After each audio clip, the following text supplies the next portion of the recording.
우리 믿음의 핵심입니다. 이 모든 성경은 우리의 신앙은 이 부활로 수렴되고 부활에서 그 능력과 생명이 뿜어져 나와요. 예를 들면 과학 이론에 빅뱅 이론이 있지 않습니까?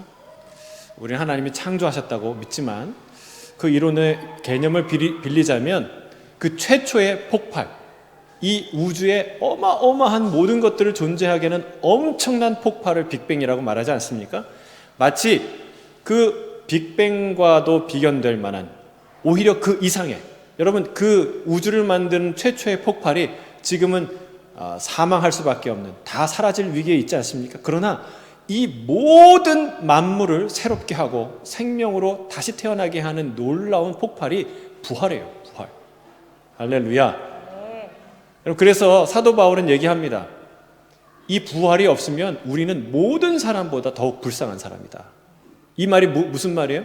부활 때문에 세상에 있는 모든 사람보다 우리가 부러운 사람, 세상의 사람들이 보기에 우리가 부러운 사람, 자랑스러운 인생이 된다는 거예요. 할렐루야.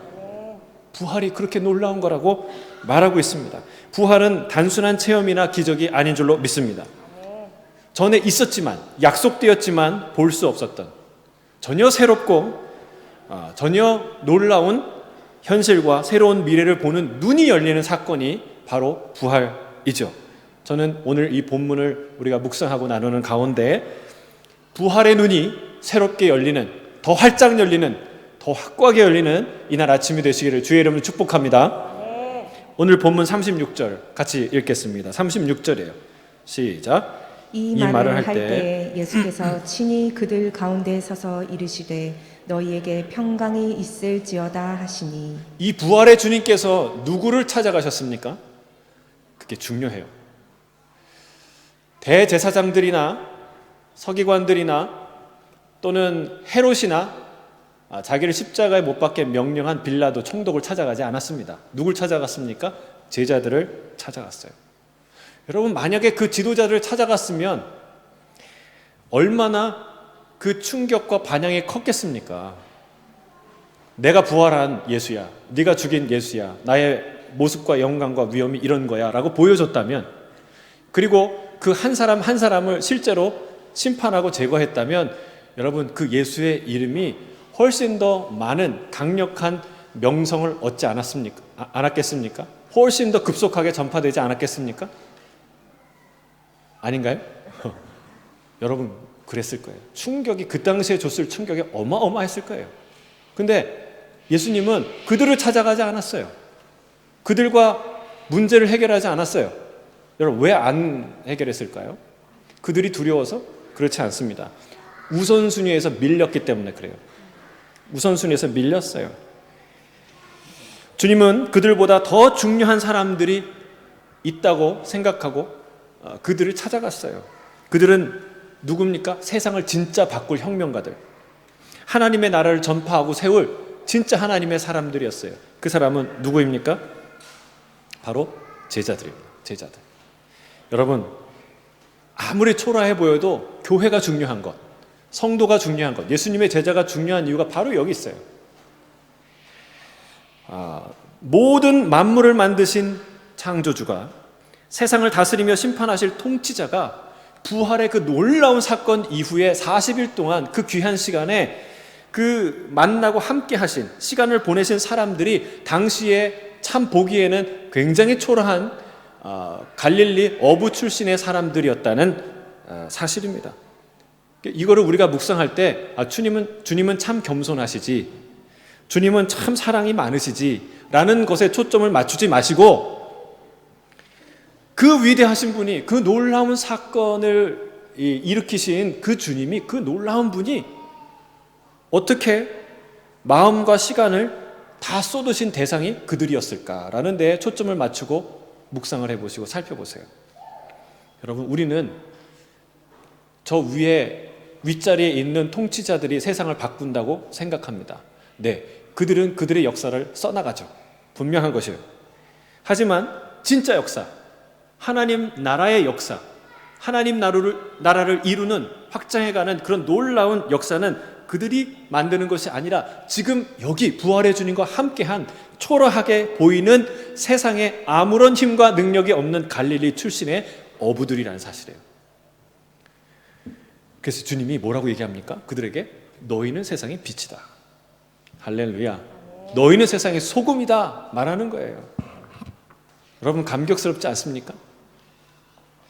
우리 옆에 있는 사람에게 그렇게 얘기해보세요. 당신은 세상의 빛입니다. 당신은 세상의 빛입니다. 또 그 옆에 있는 당신은 세상의 소금입니다. 당신은 세상의 소금입니다. 한 번 더. 당신은 세상의 주인공입니다. 당신은 세상의 주인공입니다. 여러분 아멘이십니까? 아멘. 성경이 그걸 보여줘요. 역사를 누가 만들어가나, 하나님의 뜻을 누가 이루나. 그런데 이 사람들이 그걸 잘 몰랐어요. 그래서 오늘의 이 부활의 주님이 그들의 눈을 뜨게 해주는데요. 그들은 지금 눈이 감긴 상태입니다. 요한이 그 상황을 이렇게 증언합니다. 요한복음 20장 19절에 안식 후 첫날 저녁 때에 예수님이 부활하신 날 그 저녁이죠. 제자들이 유대인들을 두려워하여 모인 곳에 문들을 닫았더니 문 다 한 군데 모여서 문이란 문은 다 닫고 창문도 닫고 다 가리고 숨어 있던 거예요. 제자들은 유대인들을 두려워했습니다. 얼마나 무서웠겠어요. 제자들은 혼란과 두려움 가운데 처했어요. 사랑했던 예수님의 죽음으로 너무나 깊은 상실의 슬픔에서 빠져나올 수가 없었습니다. 존경했던 예수님이 죽으심으로 그 혼란에서 빠져나올 수가 없었습니다. 기대했던 예수님의 죽음으로 좌절해서 빠져서 나올 수가 없었습니다. 의지했던, 믿었던, 파도를 잠잠하게 하시고 그리고 오병이의 기적을 일으키시고 귀신을 내쫓으셨던, 내가 믿고 의지했던 그 예수님이 너무 허무하게 죽으심으로 공포와 두려움에서 빠져 나올 수가 없었습니다. 십자가는 그들을 충격과 두려움과 혼란에 사로잡히기에 충분한 사건이었죠. 어떤 여인들이 그들을 더 혼란스럽게 만듭니다. 오늘 아침에 예수님이 장사된 무덤에 갔더니 무덤이 비어있더라. 근데 어떤 이는 천사를 만났다고 하고 어떤 이는 부활한 예수님을 만났다는 거예요. 여러분 믿을 수가 있어야죠. 믿어져야죠. 그들이 정말 예수님을 사랑하고 안타까워서 하나님이 환상을 보여주셨나 보다. 꿈을 꿨나 보다. 그렇게 생각하고 있던 차에 또 엠마오로 갔던 두 제자가 헐레벌떡 뛰어와서 문을 두드리고 들어와요. 그들이 얘기합니다. 예수님을 만났어. 이해가 안 돼요. 우리도 몰랐는데 엠마오로 가는 길에 누가 우리와 함께 하셨는데 그가 이 얘기를 듣더니 예루살렘에서 일어났던 얘기를 듣더니 성경에서 메시아가 고난받고 3일 만에 부활해야 되는 얘기를 하나씩 설명해 주는 거야. 그런데 그 저녁에 식사할 때 우리의 눈이 열려서 그분이 예수님이라는 것을 보게 됐지. 근데 사라지셨어. 그제서야 우리는 깨달았지. 엠마오로 가는 그 길에 우리의 가슴을 뜨겁게 한 그 이유가 바로 부활하신 예수님이었다는 것을. 그리고 그들이 하나씩 그 기억을, 주님이 가르쳐 주셨던 성경의 지식을 하나씩 더듬어서 제자들과 나누고 있을 때예요. 자, 그 정도 되면 제자들이 믿어야 하지 않겠습니까? 그러나 엠마오로 가는 두 제자에게 주님이 말씀한 것처럼 선지자의 말을 더디 믿는 어리석은 자들이요. 그런 제자들처럼 여러분 마가복음 16장에는 이렇게 증언합니다. 12절 13절이에요. 이렇게 말합니다. 그 후에 그들 중 두 사람이 걸어서 시골로 갈 때에 예수께서 다른 모양으로 그들에게 나타나시니 두 사람이 가서 남은 제자들에게 알리되 역시 믿지 아니하더라. 엠마오의 두 제자가 얘기를 해도 또 믿지 않았어요. 믿을 수가 없었어요. 그런 얘기를 설왕설래 하다가 그 중에 그런 순간에 누가 나타나셨어요? 부활하신 예수님이 나타나신 거예요. 할렐루야. 부활하신 예수님이 나타나셨어요. 노크한 사람도 없는데, 문 열어준 사람도 없는데 그들 중에 서 계셨어요.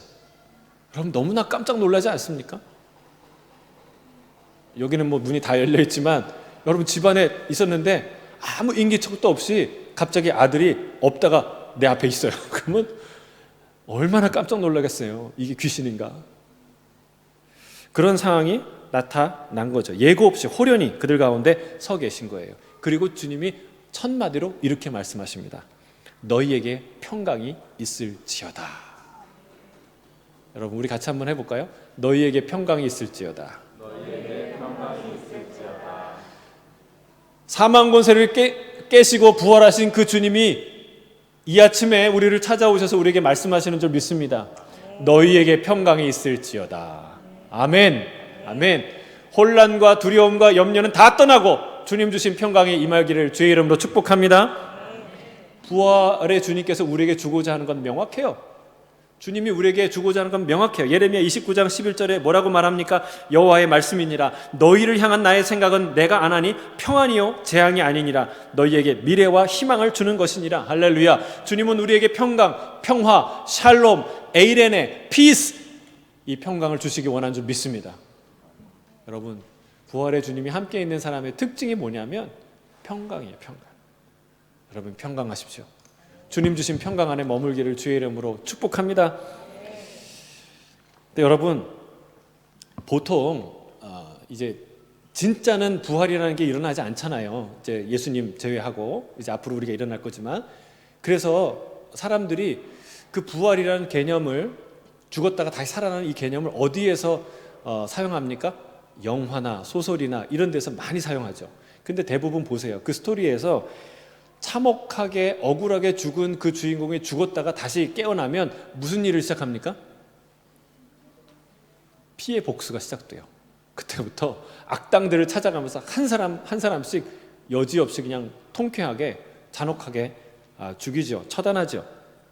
그런데 주님은요, 전례 없는, 유례 없는 놀라운 부활을 하셨는데, 살아나셨는데 누굴 찾아가요?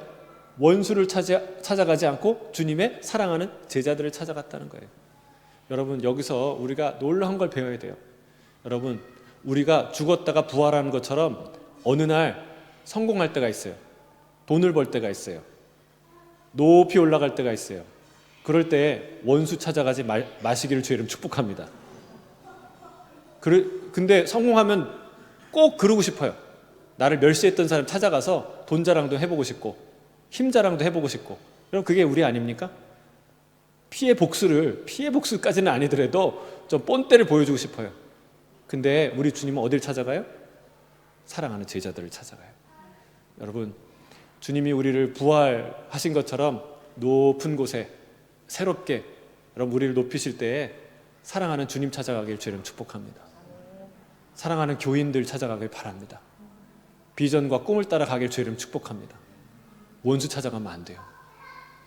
주님이 참 피해 복수가 아니어서 얼마나 감사한지 몰라요. 이 부활의 소식이 피해 복수로 이어질 수 있어요. 실제로 현실이 그래요. 여러분 십자가와 예수의 이름으로 불의한 자들을 처단하는 종교가 아니어서 얼마나 감사한지 몰라요. 그런 종교가 있어요, 없어요? 있어요. 여러분 이슬람만 봐도 그렇지 않습니까? 여러분 선교사님들 얘기하면 이슬람 사람들이, 무슬림들이 참 친절하대요. 따뜻하대요. 이렇게 나그네를 이제 영접하는 그런 문화가 있어서 따뜻한데, 이 얘기만 하면은 눈빛이 바뀌어요. 무슨 얘기야? 예수님 얘기만 하면 눈빛이 바뀌어요. 관계가 급 냉동이 돼요. 원수처럼 돼요. 그게 뭐 비단 이슬람만 그렇습니까? 힌두권, 불교권에도 마찬가지예요. 여러분 뭐 기독교 내에서는 뭐 십자군 전쟁도 있고 또 여러 가지 일들이 뭐 마녀사냥도 있었고 여러 가지 있었지만, 그러나 복음은 그렇게 말하지 않는다는 거예요. 복음을, 성경의 정신을 왜곡한 사람들이 그런 일을 했어도 여러분 복음을 보세요. 부활하신 예수님이 피해 보복을 하지 않는다는 거예요. 여러분 정죄와 초단으로 이루는 그 피해 보복이 주님이 원하시는 게 아니었다는 거예요. 예수님을 만나기 전에 바울은 어떤 사람이었어요? 정죄하는 사람, 처단하는 사람이었어요. 얼마나 살기등등한 사람이었는지 몰라요. 오죽하면 다메섹으로까지 가서, 여러분 예루살렘에서 다메섹이 얼마나 멀어요. 캔버라나 저기 무슨 멜버른까지 가서 예수 믿는 자를 잡아오는 거랑 똑같아요. 아니 그렇게 다메섹까지 가는 사람이 예루살렘에서 아무 일도 안 했을까요? 여러분 그가 내가 죄인 중에 괴수라고 말하는 게 괜히 한 말이 아니에요. 진짜 많은 사람들을 박해하고 죽이고 감옥에 갇히게 하는 정말 혈기등등한, 살기등등한 사람이 바로 바울이었죠. 사울이었죠. 그 예전에. 근데 그 사람이 부활의 주님 만나고 어떻게 변합니까? 이제 정죄하고 핍박하는 이론이 바뀐 거예요? 십자가와 그리고 이 복음으로 사람들을 정죄합니까? 이단들을 막 처단하고 그렇게 삶을 삽니까? 그렇지 않아요. 그는 고린도전서 13장을 기록하는 정말 사랑의 사도로 거듭나는 거예요. 여러분, 이 얼마나 놀라운 변화입니까? 극적인 변화입니까? 바로 이것이 부활의 능력이요, 부활의 주님의 능력인 줄로 믿습니다. 평강은 원수를 처단하는 것으로 오지 않습니다. 원수를 다 갚으면 속이 시원할까요? 마음이 평안해질까요? 그렇지 않습니다. 진정한 평강은 주님의 사랑에서 오는 줄로 믿습니다. 여러분, 사도 바울은 주님이 로마서에서 이렇게 말합니다. 원수 되었을 때, 우리가 죄인 되었을 때 우리 죄인을 위해서 죽으셨다라고 말하고 있어요. 하나님이 우리를 끝까지 원수로, 죄인으로 여기셨다면 우리에게 평안이 있을까요? 아니요. 끝없는 불안과 두려움과 갈등과 싸움이 우리 안에 있었을 거예요. 그러나 주님이 이 영원한 끝없는 대립과 갈등과 두려움을 종식시키겠다고 결단한 거예요. 그게 어딥니까? 십자가예요. 내가 그 짐을 지고 거기서 끝내겠다 하고 가신 길이 십자가이죠. 십자가를 참으신 주님의 인내와 순종이 없었다면 우리에게 참 평안, 샬롬, 에이레네, 이 피스는 우리에게 존재하지 않았을 것입니다. 참된 평안은 십자가에 있는 줄로 믿습니다. 참된 평안은 부활의 주님 안에 있는 줄로 믿습니다. 이 놀라운 평강을 누리시기를 주의 이름으로 축복합니다. 자, 우리 본문 37절을 읽겠습니다. 37절 시작. 그들이 놀라고 무서워하여 그 보는 것을 영으로 생각하는지라. 자, 앞에서 살펴본 것은 우리 제자들 안에 있는 근원적인 내적인 두려움이었다면은 제자들이 두려워하는 아주 직접적인 떨었던 이유가 여기 나오는데, 그것은 예수님의 갑작스러운 출현이에요. 아니, 유령이 아니고서는, 귀신이 아니고서는 그렇게 나타날 수가 없거든요. 그럼 대부분의 공포는 어디서 나옵니까? 무지에서 나옵니다. 무지. 그래서 우리 누군가를 납치할 때, 공포를 주려고 할 때 눈을 가리고 이동시키잖아요. 그렇죠? 깜깜한 데 두잖아요. 그럼 알 수 없을 때 무섭습니다. 최초의 영국 해협을 건넜던 여성이 있어요. 플로렌스 체드윅이라는 여성인데, 이 여성이 미국 캘리포니아 해변에 있는 카타리나 섬까지 35km를 횡단하는 그런 도전을 했습니다. 1952년에 16시간을 쉬지 않고 수영을 해야 갈 수 있는 거리였어요. 그런데 처음에 실패합니다. 얼마 남겨두고 실패했을까요? 1km. 왜 실패했을까요? 안개가 너무 자욱해서 두려움이 몰려온 거예요. 여러분, 15시간을 수영을 해보세요. 아무리 수영한다고 하지만 이 몸의 체온이 떨어지고 기력이 떨어지고 그리고 어둠은 다가오고 두려운 거예요. 언제 끝날까? 그러니까 1km를 남겨두고 포기합니다. 근데 이 다음에 이 여성이 도전했는데 성공했을까요? 실패했을까요? 성공했죠. 이 마음의 눈을 열고 16시간 수영하면 거기 있다라는 믿음을 가지고 열심히 수영했기 때문에 승리할 수 있었어요. 여러분, 우리 안에 공포와 두려움이 어디서 옵니까? 무지에서 옵니다. 그들이 부활이 있다는 것을 확실히 알았다면, 유령처럼 나타난 그분이 부활하신 예수님이라는 것을 확실히 알았다면 두려웠겠습니까? 안 두려워하죠. 두려워할 이유가 없죠.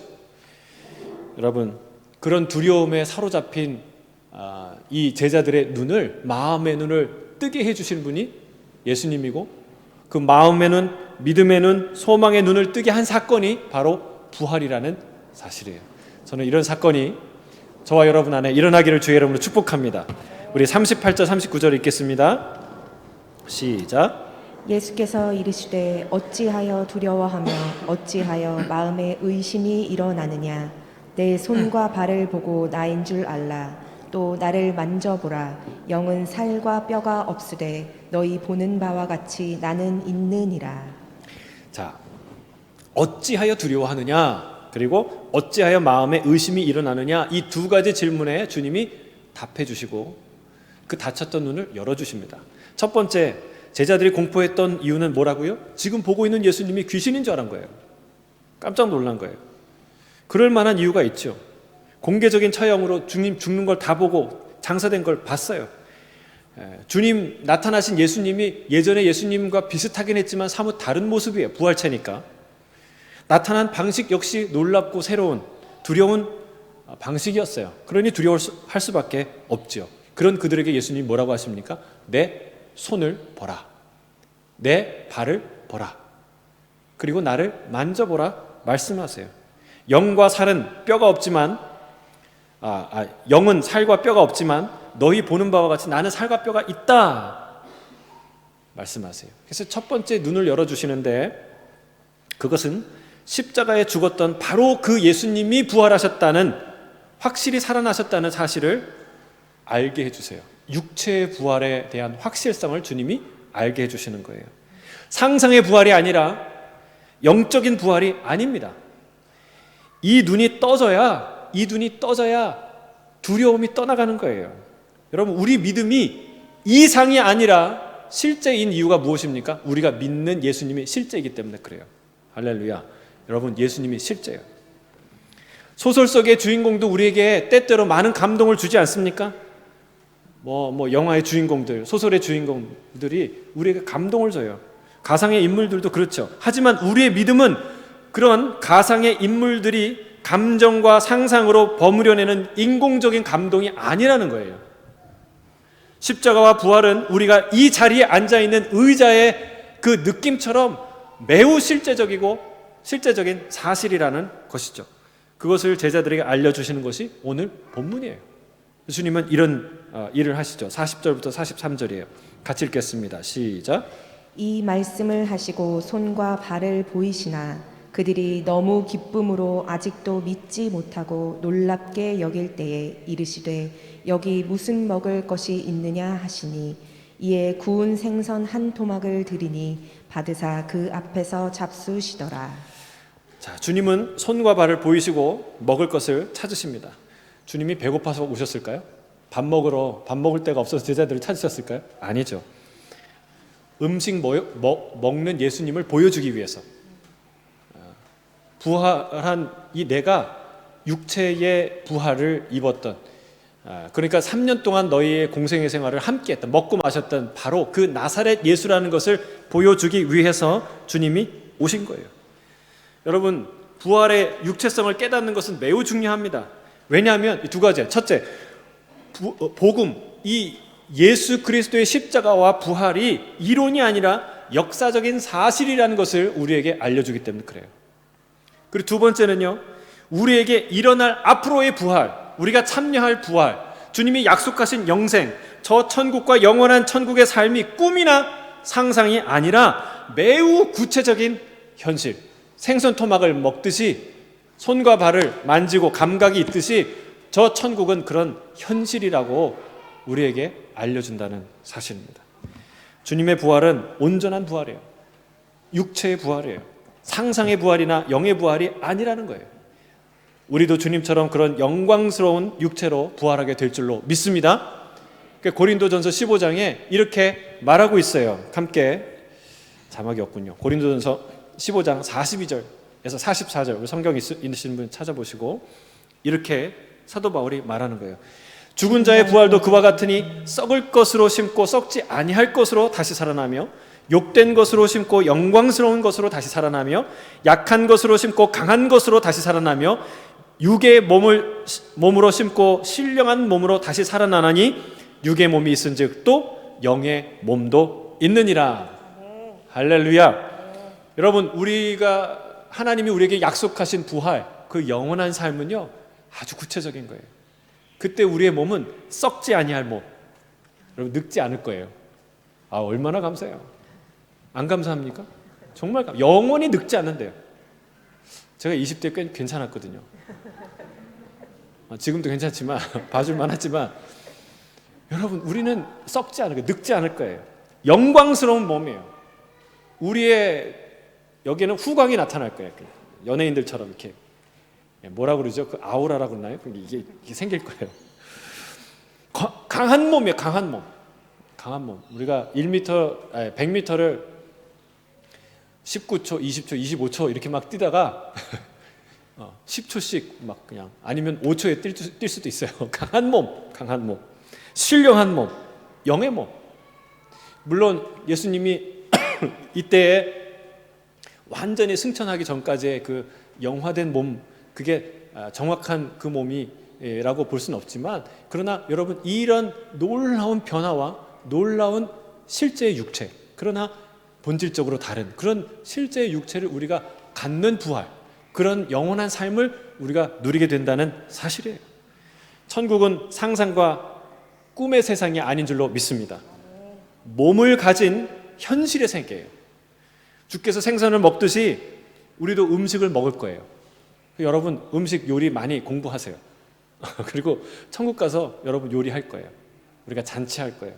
포도주도 먹고, 제가 여기서는 포도주를 잘 안 먹고 그렇지만 여러분 그때는 포도주도 먹고 음식도 먹고 그 맛있는 걸 나누면서 그 기쁨에, 여기에는 없는 천국에만 있는 그런 식재료를 통해서 상상할 수 없는 요리들을 만들 거예요.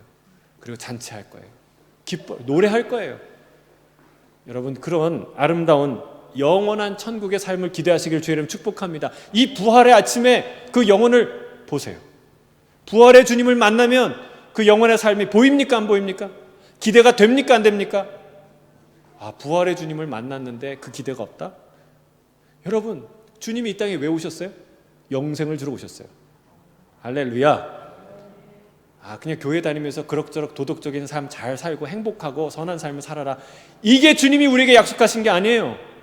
영원한 생명, 영원한 하나님의 나라, 이 땅과 비교할 수 없는 생명과 영광으로 가득한 그 실제의 나라를 우리에게 주시려고 이 땅에 오셨고 생명을 주셨어요. 그런데 부활의 주님을 아는데도 천국에 대한 기대가 없다. 여러분 이건 뭐가 문제가 있어도 심각한 문제예요. 여러분 꿈 꾸세요. 기대하세요. 그러나 여러분이 기대한 것 반드시 그 이상일 거예요. 천국은. 할렐루야. 이 눈을 뜨게 해주는 거예요. 그게 실제구나, 이론이 아니구나. 여러분 부활의 주님 만나길 주의 이름 축복합니다. 그럴 때에 천국과 영생은 실제로 믿어지게 되고 다가오게 된다는 사실이에요. 자, 두 번째 문을 열어주시는데 그것은 마음의 문이에요. 오늘 본문 44절 45절 함께 읽겠습니다. 시작. 또 이르시되 내가 너희와 함께 있을 때에 너희에게 말한 바 곧 모세의 율법과 선지자의 글과 시편에 나를 가리켜 기록된 모든 것이 이루어져야 하리라 한 말이 이것이라 하시고, 이에 그들의 마음을 열어 성경을 깨닫게 하시고. 자, 부활한 예수님을 만난 것도 기적 같은 일, 놀라운 일 아닙니까? 그런데 주님이 거기서 자기를 보여주시는 것, 부활하신 예수님을 만나는 것으로 멈추지 않고 그들의 마음을 열어서 뭘 깨닫게 하십니까? 성경을 깨닫는 데까지 인도하신다는 거예요. 여러분 왜 그랬습니까? 마음의 눈을 열어서 영혼의 눈을 열어주시기를 원하시기 때문에 그렇습니다. 여러분 그들이 부활하신 예수님을 보고 만진 것, 체험한 것은 대단한 일이에요. 복음은 결코 형이상학적인 이론이 아닙니다. 매우 구체적이고 경험적인 현실이에요. 살아계신 주님을 인격적으로 만나는 것 중요합니다. 이론적으로 아는 것에 그치지 않고 체험적으로 부활하신 주님을 만나는 저와 여러분이 되시기를, 우리의 자녀들이 되기를 주의 이름 축복합니다. 하지만 기독교는 단지 체험적 종교에 그치지 않는다는 거예요. 만약 그걸 원하셨다면 45절 이후의 행동을 할 필요가 없었던 거죠.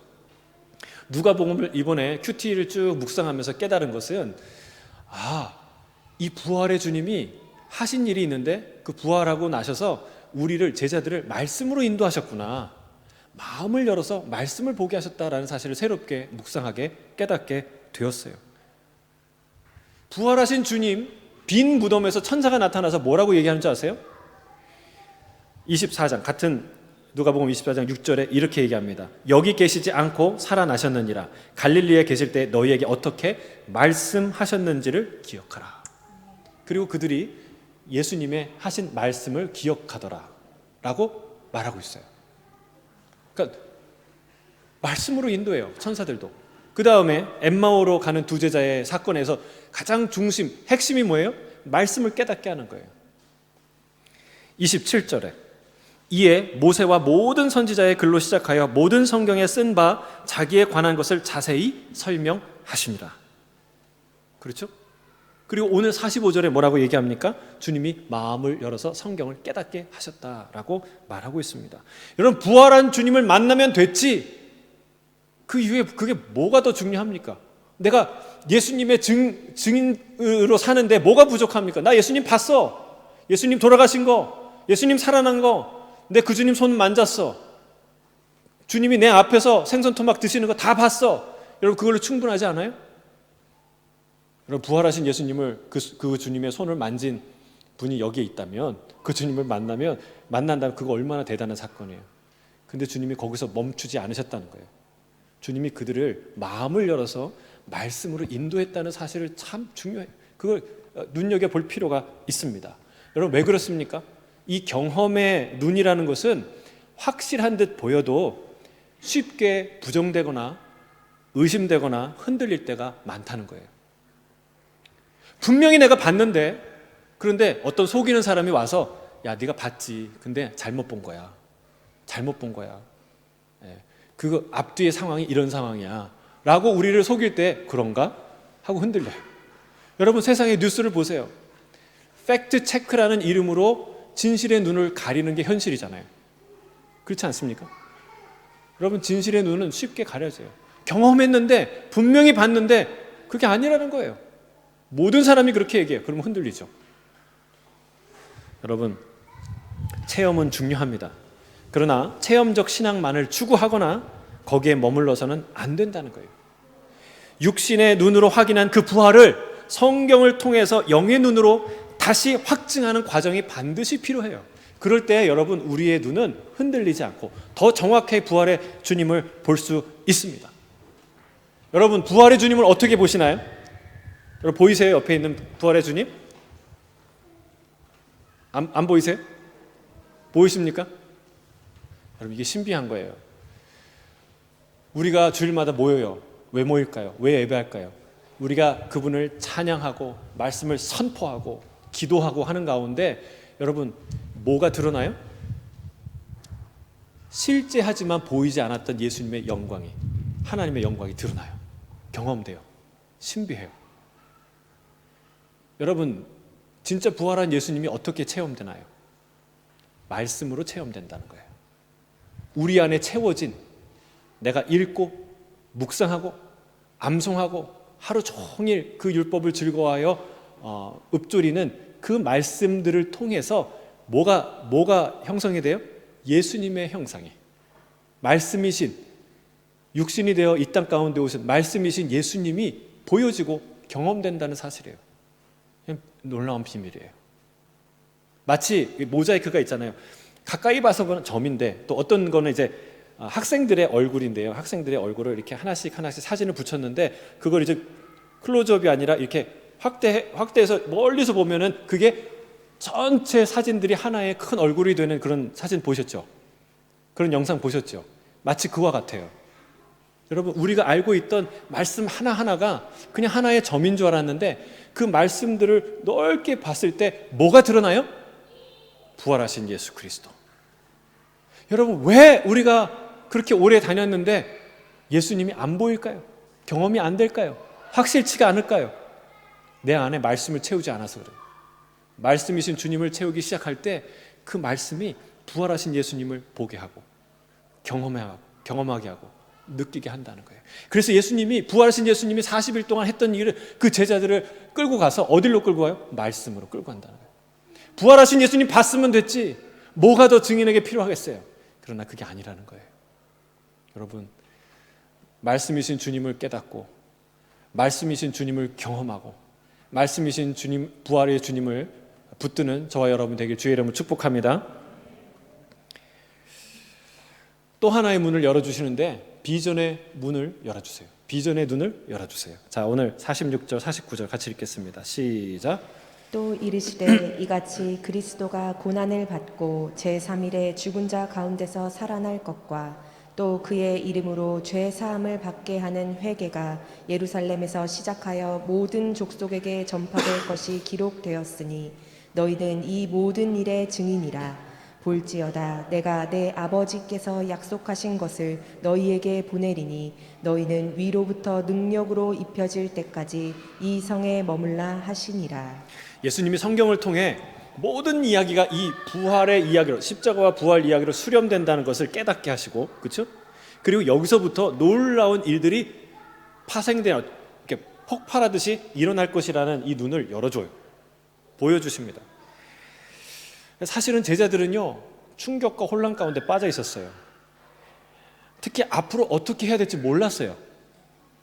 여러분, 이 앞으로 뭐를 해야 될지 모르는 건요, 참 큰 충격을 줍니다. 과거를 다 부정하게 만들어요. 아니, 3년 동안 다 모든 것을 포기하고 예수님을 따라다녔는데 이렇게 허무하게 예수님이 사라졌어요. 죽었어요. 없어졌어요. 리더가 사라졌어요. 그러면 무슨 생각나요? 그게 다 무슨 소용인가? 내가 뭐 하러 여기 왔나? 이런 생각하잖아요. 여러분, 이런 회의가 제자들에게 실제로 강한 회의가 밀려왔어요. 그러니까 그런 제자들에게 주님이 하신 것은요, 믿음의 눈, 비전과 사명의 눈을 열어주신 거예요. 이런 얘기를 하잖아요. 앞으로 그 이름으로 인하여 죄사함을 받는 이 복음이 모든 민족에게 퍼질 것이다. 그 일에 네가 증인이 될 거야. 할렐루야. 이게 사명이에요. 이게 비전이에요. 앞으로 일어날 위대한 일들이에요. 근데 이 이야기를 했는데 제자들이 아하, 우리가 할 일이 그거구나 깨달았을까요? 아니에요. 여러분, 그래서 같은 말씀을 여러 번 여러 형태로 암송하고 묵상할 필요가 있어요. 배울 필요가 있어요. 우리는 듣는 것 같은데 더디 믿는 자들이에요. 이들이 깊은 좌절과 실망과 혼란 속에서 갈릴리로 다시 돌아갑니다. 요한복음 보면 알죠. 부활한 예수님을 만나고서 다시 나는 고기 잡으러 가려한다. 그리고 다 돌아가요. 근데 예수님이 쫓아가서 그 갈릴리에 가셔서 다시 그들을 설득해요. 다시 비전을 주세요. 내 양을 치라. 내 양을 돌보라. 여러분, 부활의 주님이 찾아오셔서 우리에게 열어주시는 눈은 뭐예요? 사명과 비전의 눈이에요. 사명과 비전. 예전에 내가 뭐 하며 살지 몰랐어요. 내가 왜 시드니에 왔나? 뭐 하면서 사나? 근데 부활의 주님을 만나면 명확해지는 게 있어요. 우리가 어디로 달려가야 되는지, 왜 달려가야 되는지. 여러분, 세상의 주관자들은 세상의 역사를 쓰겠죠. 그러나 여러분, 우리 에스라를 우리가 큐티하며 묵상하듯이 보면서 알듯이 그 위대한 바사 제국, 바벨론 제국, 그 고레스 왕, 그 놀라운 통치자들이 어떤 역사에 쓰임 받습니까? 하나님 나라의 역사를 이루는 데 쓰임 받아요. 여러분, 세상의 역사는 세상의 역사를 써가는 줄 모르지만, 그러나 여러분, 실제 역사는 이 하나님의 사람들, 이 부활의 증인들, 이 놀라운 하나님의 제자들, 보잘것 없는 것 같지만 그러나 하나님께 위대한 이 사람들을 통해서 하나님의 나라의 역사가 써 내려가진다는 사실이에요. 여러분, 저는 주의 이름으로 축복합니다. 오늘 말씀을 마무리합니다. 이 눈이 확실히 열리길 바랍니다. 부활의 주님을 만나시고, 그 주님은 개념적으로 부활한 게 아니에요. 너무 그분의 가르치심이 좋아서 길어야 되겠다. 여러분, 사상의 부활이 아니에요.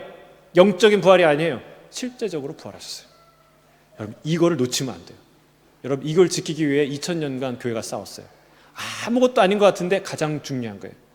여러분, 그게 사상이거나 그게 헛것이면 우리의 예배는 다 개념이 돼요. 그러나 우리의 예배가 실제이고 우리의 믿음이 실제인 이유는 주님이 실제로 살아나셨기 때문에.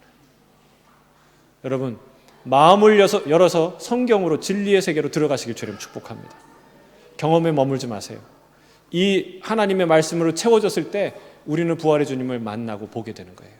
누가 얘기해도 흔들림 없이 담대하게 세상의 부활의 복음을 증언할 수 있는 거예요. 마지막으로 여러분, 이 사명의 눈, 비전의 눈이 열리길 바랍니다. 우리는 그저 그런 인생을 사는 게 아니라 여러분, 어떤 사람은 목수로, 어떤 사람은 클리너로, 어떤 사람은 요리사로, 어떤 사람은 또 다른 일들로 다 각자의 길을 살겠죠.